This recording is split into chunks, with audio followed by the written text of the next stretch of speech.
And thank you, everyone. I'm so excited to be back in Oregon. I actually went to high school in Junction City. And it's a real small town. For those of you who know your Oregon geography, it's the junction of 99 West and 99 East. And in growing up there, I farmed, right? And I raised sheep and cattle, and now I work in technology. And a lot of people ask me, how does that work, right? How did you go from farming to this? And what I like to say is, as an Oregon Trail pioneer, 6 generations ago, in my genes, I have Oregon Trail pioneer spirit. I'm constantly looking for new horizons and new places to go and things to do. And I think technology, and especially video, actually present that opportunity.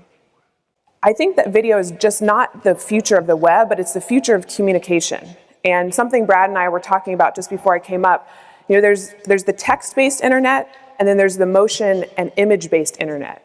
And as information becomes, more and more prevalent, it's going to be incredibly important that we find ways to condense that information and communicate. Now, when I think about what we're going to talk about today, it's not just about emerging technologies that are driving the transition from that text-based internet into motion and web, but it's also, there's a human story at the core. Because as humans, this way of communicating is actually incredibly powerful. So when we think about the first part of the web, right, it emerged as this kind of slate of text and blue links, right? And you'll even see in my own presentation, I tried to use it as kind of an allegory metaphor, where my presentation is going to start out kind of a little bit static, and then we'll get moving towards the end. And video was rare in the early days of the internet because the files were so large. And when you think about some of you early dial-up users, it would take minutes just to load an entire image. And for those of you who were early on, you think about ASC2 and text-based images just to try to communicate visually. But here's an important point I want to underscore. The need for a moving web has been a part of elevating the internet since its beginnings. Think about the first streaming band. It was 1993, and it was severe tire damage. Then QuickTime Player, it debuted in 1991. And then kind of later in the mid-90s, you had things like the Real Player and Windows Media. And by 1996, Flash had come on the scene. But in the last few years, bandwidth has exploded 100-fold, right? And by 2016, Cisco says that there's actually going to be 55% of all internet traffic taken up by web video. It's staggering. Now, obviously, there's video, and I don't know if you caught this, but just 2 or 3 days ago, it was announced that 100 hours of video is uploaded every minute, which means roughly that 16 years worth of content is created every single day. I mean, I remember giving these slides back in kind of the old new web, right? Kind of like 2005, 2006, and you're like, oh, wow, there's, 10 hours of video uploaded every minute, but just think about 100 hours, and where are we going to be in another year? And you also think about something like Netflix, right? Just 6 years ago, Netflix Watch Instantly, I don't know if you remember this, but it allowed you 1 hour of streaming for every dollar you spent monthly. Now, I don't know about you all, but I can't even get through a half season of some of my favorite shows with that kind of situation. But those restrictions, of course, have been lifted. And Netflix has actually streamed 4 billion hours of video during the first quarter of 2013 and gained an additional 3 million subscribers worldwide, driven in part by their original content by House of Cards, one of my personal favorites. Now, when you think about other major on-demand services like Hulu Plus, they just hit 4 million subscribers. And you look at Amazon, their movie and TV catalog, actually, their titles have over 36,000 to rent from and buy. So when you think about it, to put it simply, 89 million people in the US are going to watch 1.2 billion videos all by the end of today. And I want to use this kind of as a foundation. I like to kind of do a little bit of shock and awe with the numbers, because you start thinking about how large and how massive this can be, and what foundationally, as those designers, developers, and strategists, what we're going to build on top of that. Now, when you think about it too, it's eventually all communication platforms, when they can, adopt a way for video to be a part of it. When the Kindle started, it was originally just text. It felt like the really early web. But when the iPad came out and demonstrated that people really loved video content on the tablet, the Kindle Fire soon adopted that same model. Even when you think about the video phone on the Jetsons, I don't know if you guys remember that, that's actually become a reality. Now, we don't call it the video phone, We just call it a smartphone. Now, when you think about the consumption patterns, I think this is also important to underscore because we're going to start watching this kind of bleed between the two of kind of this online and offline. People, and this is a little bit sad but true, on average, the American watches 5 hours of television a day. Now, they read for about an hour, and if you split the kind of difference between the two, there's about 3 hours of online consumption going on. But when you think about it, at 3 hours a day, the online content, and then you've got the 5 hours a day with the video content, consumption patterns are starting to kind of bleed because a lot of what people are doing online is actually consuming video. And video is becoming our default activity online. These numbers aren't just the young kids going on watching, keyboard cat. This is across the board, across every single demographic. The consumption patterns, you can't look at any other thing that goes on online that shows these same high numbers across all age demographics. And the thing about video is that I think we can all kind of say that it lives online now. That's where we pull it down from. We don't go to Blockbuster. We don't go to our DVD collection. We go online to pull it down. Now, video, we just kind of said it lives online, but it also lives across devices. And for those of you who come to this conference about technology, that doesn't seem particularly novel. When we were thinking about producing content and you're thinking about spreading it and engaging people around it, it's no longer producing it for a particular medium. I worked in television when I first got out to Washington, D.C. with the McLaughlin Group, right? Kind of classic PBS, yelling around the round table. And we produced a show that was 22 minutes, that was for television. But the people now producing television shows have to think about all the different mediums that they're going to present that video across. And that's incredibly, incredibly important. Now, I also want to look at how kind of mobile video views and how that's been driving a lot of the underpinning trends around video. Consider the incredible rise before 2007 when the iPhone was released. The idea of watching video on a phone would have seemed incredibly foreign. But now it happens every day. In fact, 1/4 of mobile phone users watched a video on their phone, and by 2016 it's predicted that that number will rise to more than 40%. So this idea of mobile video is very important because it suggests that video has been liberated from this kind of stationary device, the television. Now, there's no better example of video's liberation than Netflix, which we've kind of talked about a little bit already. And it started out exclusively as this kind of DVD by mail thing. I always remember, you get one, you watch it, and then as soon as you get it back, you get your next one in your queue. But I bet most of you, and let's do a little quick show of hands, how many people are Netflix subscribers in the room? Whoa, my mind was just like, whoa. Like I just asked people if, do you like to drink water or do you breathe, right? Next question, how many people use the DVD, get one, send one back model? Okay, not too bad. Now, how many people watch it streaming from their computer or another device? Wow. And in just a year or two, that's the shift we've seen. And things are moving so quickly that I'd imagine that pretty soon Netflix might even offer DVDs as a kind of add-on or special price, and they'll be pushing more and more towards that streaming side. Now, if you look at the chart, you'll see that slightly less than half of Netflix videos are even watched on a computer anymore. So what you're seeing on the chart really mirrors what you've seen here in the room. 14% of Netflix users are still using Blu-ray players, and slightly less, and a smaller proportion are streaming from their computer directly. But if you compare Netflix and Hulu, you can see that Netflix, its more mature status has allowed it to get outside of the box even more. So here's something I really want to underscore, and it's really, if you take one thing away from my entire talk, it should be this. Lean in, take some notes, tweet about it. So even more, it's an indication that communication platforms, as they mature, they incorporate video, and the idea of video becomes less and less tethered to a single device.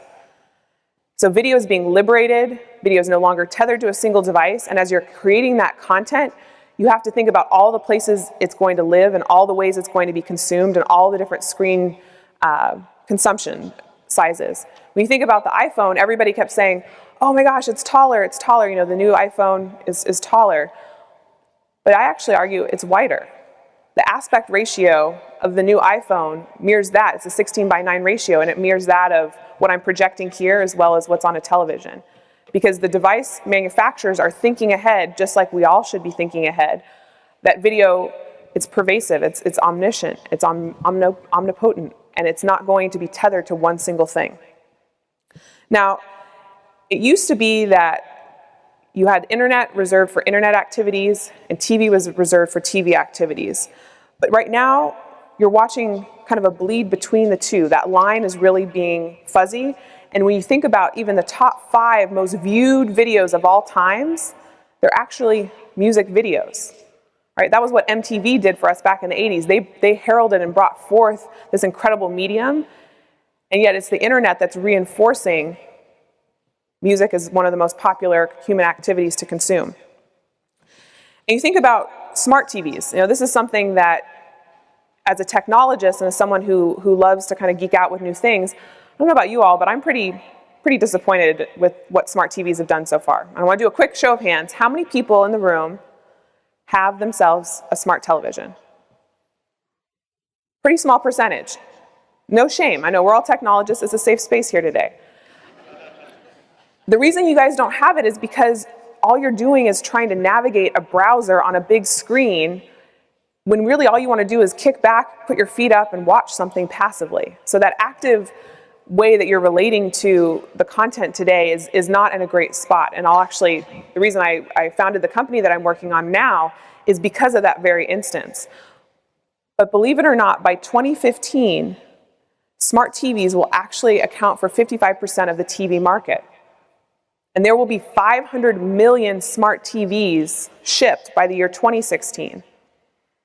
So they are coming, and they are getting better. And the one thing that's going to get them there is the same thing that drove mass adoption of the tablet, the mass adoption of the iPhone, of the smartphone. Does anybody want to take a guess at what's going to drive it? You can go ahead and yell it out. Content? No. Ish. Video? Not quite. Good design. Apple. I'll go ahead and give you half credit on the Apple one. It will be the apps. And the app, oh, you said over here? Hey, sorry about that. It'll be the apps and the app ecosystem. Now, believe it or not, the current processing power of the smart TV is about 1/4 of your phone. Until we bring and elevate the computing power of the TV to that of the phone that we use every day, every minute of our lives, we're going to be really disappointed with the user experience. And part of that, the good design is that the graphic processing power, it takes a lot, as we learned at the very beginning, to process graphics. And in order to do that, the computing power needs to be a lot stronger. My team and I were just out at Google I/O, and with the Gen 4 Google TV, the GPU, the graphic processing unit, is actually a lot stronger, and our app guide would have not been able to have run on the Gen 3 version of Google TV. So it's getting better, and I would say for all of you skeptics in the room, wait for it. And for all of you early adopters, you're betting on a winning horse, because it's going to get there. We're not going to let the TV, one of the biggest screens in our living room and in our lives, one of the biggest activities that we as human beings do, we're not going to let it lag behind the small thing that we throw in the back of our pocket. So with apps on our TV and TV on our computers, the line between these media have been blurred fully. And I think that's something we should also be thinking about as video becomes pervasive and liberated. We also need to think about the blurring of the lines here. And so much so that we're no longer going to be using qualifiers like online video or TV. It's just going to be video. Kind of like saying social media. Eventually, I think we're going to get to the point that all media at some level will eventually be social. Now, at the same time, though, I will point out, and it's kind of underscoring what I had just said, people want on their televisions distinctly TV experiences. Now, that sounds like a really obvious statement, but go ahead and try to use the USA Today app or the Facebook app or the Twitter app on a smart TV, and what you're doing is you're just reading content. It's really a broken user experience. People want dynamic, moving, motion-based things, and so as we're thinking as strategists, we've already had to strategize in the social web. We've already had to strategize across mobile and tablets and responsive design. Well, go ahead and add to your tool belt for the next 18 to 36 months. You're going to have to start thinking, what is our smart TV strategy? And how are we going to transfer and translate our content there? And if we're brands, how are we going to activate and engage online audiences? And how are we going to monetize it? Our founder and CEO of Guide came up with a really great kind of tie my head in a knot question, and I'll go ahead and throw it to you. If the 30-second spot is the native ad unit of the TV, what is the native ad unit of the smart TV? Because there needs to be one. In order to, support ecosystems, there needs to be advertising. Is it the pre-roll? Is it some kind of advertorial native content thing? I'll let you all kind of discuss that hopefully over the break. Now, developing optimized content for these particular, devices and channels, it brings forth a lot of opportunities and also a lot of challenges. Now, you think about video, it's so valuable, and this is, as a social scientist, this is my absolute favorite slide. My artist went a little crazy with it, but you can see that it's because of 4 key things as it relates to human beings. First, our brain is naturally drawn to moving things. And the more something moves, the more we're going to engage and pay attention. That's just something that's been wired since the beginning of time. You also think about the sound of the human voice speaking. It conveys a lot of rich information, right? You can have inflection and tone, and you can have accents, and you can be up and down. And that's something you can't get when you're reading text. Even some of the best bold, underline, italics, and all the other things you can do to try to emphasize certain words or contexts, it comes down to the human voice. Now, the third thing is really emotions, and we decipher emotional cues from physical gestures and other things that we can do with our body that, again, you can't have in text-based content. And then the fourth and final thing is just the idea of action. Kind of any movement on the screen or otherwise, it's hardwired and it's a part of us. And we survive by knowing that lions move really quickly and rocks don't. And one or the other is the thing that we need to be worried about. So I think we all agree, that's why we're all here. We understand that video adds value. And we know that something like twice as many engagement actions happen out of video. So these are kind of obvious statements. But you think about in the early days of YouTube, content was pretty amateurish. And then you look at the most popular videos today, and those are really high-minded and highly produced. And one could argue, well, the web is going in this direction of high production, and that's where all the views are going. But then you can also say, again, that amateur content, when done right and raw and personal, that's what people are also looking for. So there's kind of these 2 extremes that are existing simultaneously, and I think they will continue to exist because the web, the underpinning of the web, it's kind of, I think it was Lawrence Lessig once said that the internet is held up by 1 hour of a bunch of nerds' time. It's just one thin, nerdy layer across the internet, holding up the internet, whether it's sysadmins or Wikipedia editors. And those are the people that are more likely to kind of create that organic, kind of Reddit-friendly content. But then there are also going to be the marketers and the advertisers and the big brands that are going to come in with a high production value, and the documentary filmmakers. I mean, sometimes you want to say, oh, I kind of reject that kind of commercial web, but at the same time, admittedly, I love House of Cards, and I'm going to watch it, and I'm going to like it, and it's going to be okay. So there's 2 parallel things going on, and I think they're both things in tension that can exist and things that we need to think about as content creators. Now, you look at, again, the most viral videos, highly produced. Everybody wants to do kind of their own Harlem Shake video. I don't know how many people in the room have participated in a Harlem Shake video. Oh, less than I thought. How many people don't know what the Harlem Shake video is? I feel like I should be showing it. Oh, go ahead and Google it afterwards, because it's kind of one of those meme-like things that one time somebody does it, and then another group does it, and another group does it. Now, there's a lot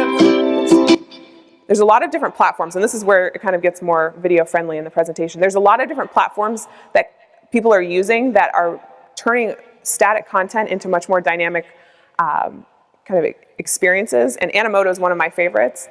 And this is just this is not my family, but it's someone's family going to France. And it kind of just shows you how you can take what would normally take producers and having a script and a storyboard and do it all through a really interesting program.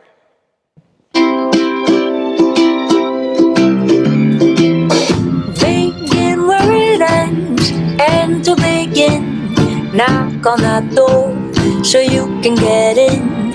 And don't mind the time, forget all that's been. Get lost in a bar, tree that will last. Find a secret path that leads to a heart. So just to pause that, what I want to underscore here, it's not that they're trying to create viral footage. You know, there's other things like Bravo, video, or screencast, but people are trying to create more dynamic ways of capturing their story and their heritage.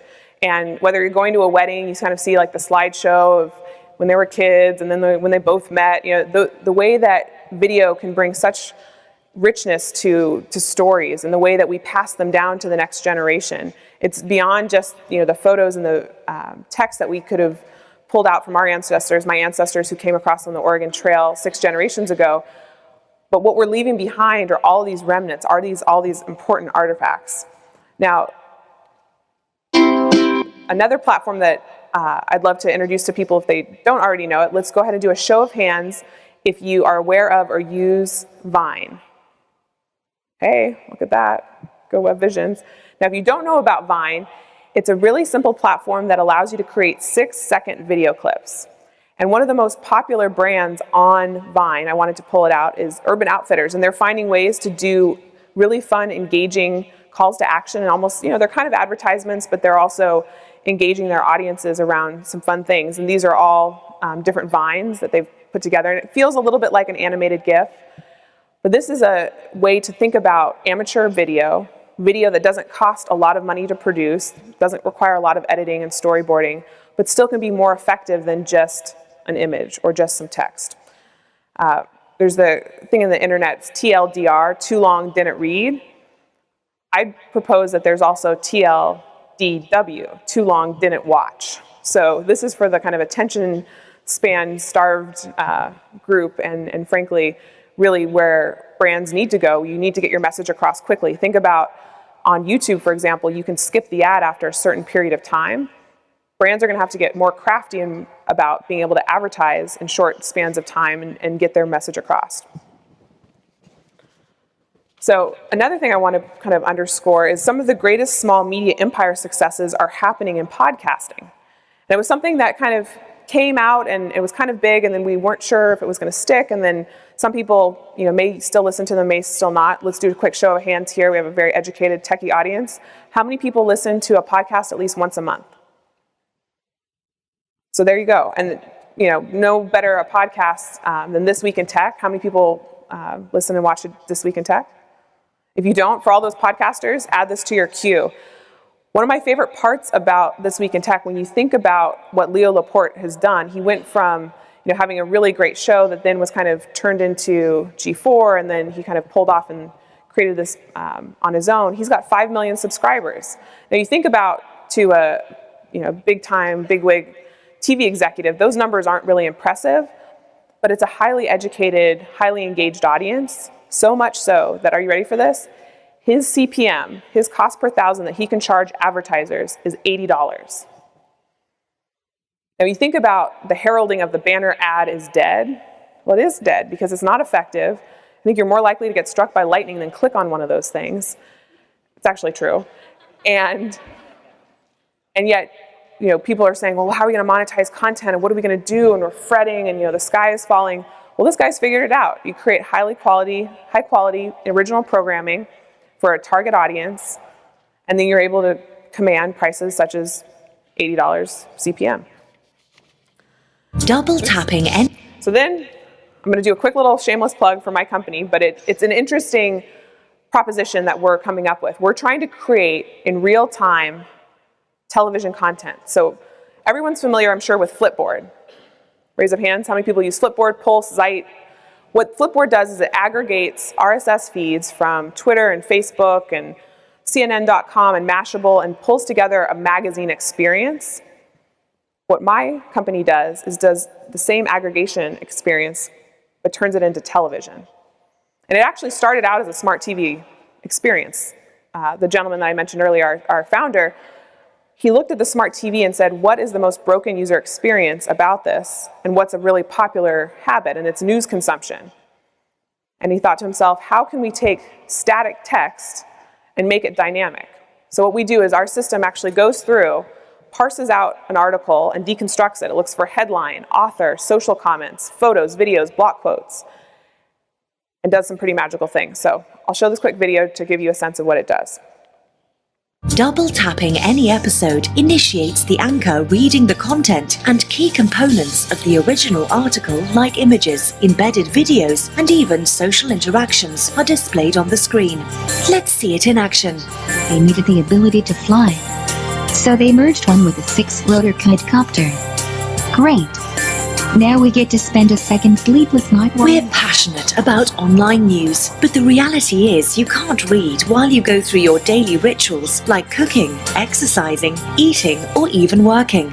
Guide also allows you to personalize how you consume your news. Anchors can take the form of humans, fantasy characters, animation, or even animals. So this is just the beginning of a much bigger idea. I won't fully say it's a Trojan horse, but we're starting with news reading, but eventually we want to be the visual Siri, the interaction model for all the different things that you do throughout your day. How many people remember Total Recall in that moment when Arnold Schwarzenegger talks to the TV and tells the newscaster to pause? Remember that? It's good, hey, some sci-fiers. We were promised that like 30 years ago. Where is it, right? And that's so many sci-fi, there's a lot of sci-fi things we just talked about. The Jetsons came true with the video phone. But the idea of using artificial intelligence as a part of the way we communicate with devices, it's not a question of if this is going to happen, it's actually when it's going to happen. There's some early stage stuff. Ananova, 10 years ago. How many people remember Ananova? Some real nerds in the room. That's what I like to see. Ananova was actually the first kind of inspiration for Guide, and she was a news kind of avatar using both text-to-speech as well as kind of the avatar AI, CGI stuff. And what we're doing here is that actual clip that you saw, that's not video. That's rendered natively at the app level. And we're deconstructing the text. We're then reading it, we're pushing it through a text-to-speech engine, and then we're displaying it on that particular avatar. So the only thing we're actually streaming is audio.